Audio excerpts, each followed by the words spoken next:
सुप्रभात दोस्तों। आज का विषय है घमंड। घमंड या कोई अगर इंसान को या किसी देवता को अगर आ जाता है तो यह उसके व्यक्तित्व के लिए बहुत ही क्षति पहुंचाता है। आइए आज हम एक कथा के माध्यम से यह जानते हैं कैसे भगवान ने घमंड में चूर कुछ देवता या इंसानों का घमंड कैसे चूर चूर किया। एक बार भगवान कृष्ण द्वारका में रानी सत्यभामा के साथ सिंहासन पर विराजमान थे।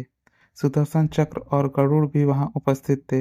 रानी सत्यभामा ने बातों ही बातों में श्री कृष्ण से पूछा, प्रभु, त्रेता युग में जब आपने राम के रूप में अवतार लिया था तब सीता आपकी पत्नी थी, क्या वे मुझसे भी ज्यादा सुंदर थीं? भगवान कुछ कहते इससे पहले ही सुदर्शन चक्र ने का पूछा, प्रभु, मैंने आपको बड़े बड़े युद्धों में विजय दिलवाई है, क्या संसार में मुझसे अधिक शक्तिशाली भी कोई है? इधर गरुड़ से भी नहीं रहा गया। वे बोले, प्रभु, क्या संसार में मुझसे अधिक तेज गति से कोई उड़ सकता है? भगवान श्री कृष्ण ने तीनों की बात सुनकर मुस्कुरा दिए। वे समझ गए कि तीनों को अपने अपने गुणों का अभिमान हो गया है। इनके अभिमान को नष्ट करना आवश्यक है। उन्होंने गरुड़ से कहा, तुम हनुमान के पास जाओ और कहो कि भगवान राम माता सीता के साथ उनकी प्रतीक्षा कर रहे हैं। फिर उन्होंने सुदर्शन चक्र से कहा कि तुम महल के प्रवेश द्वार पर पहरा दो। ध्यान रहे कि मेरी आज्ञा के बिना महल में कोई प्रवेश नहीं कर पाए। फिर सत्यभामा से कहा, आप सीता के रूप में तैयार होकर आ जाएं। श्री कृष्ण ने भगवान राम का रूप धारण कर लिया।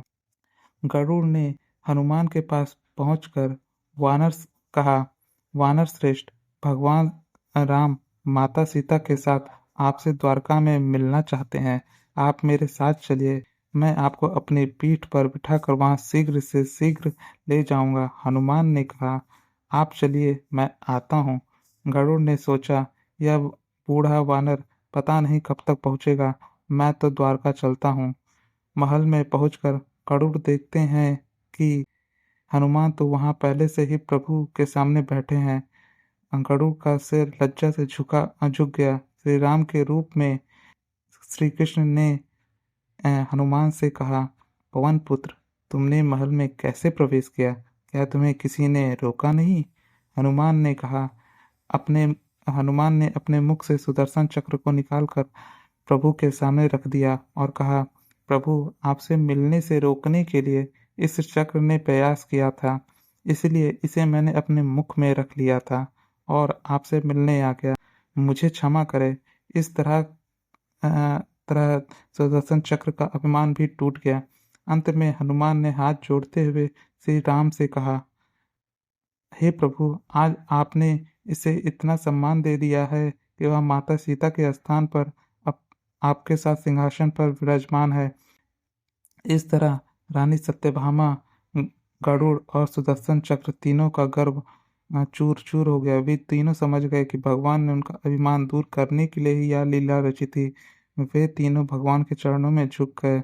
बोलो राधे राधे।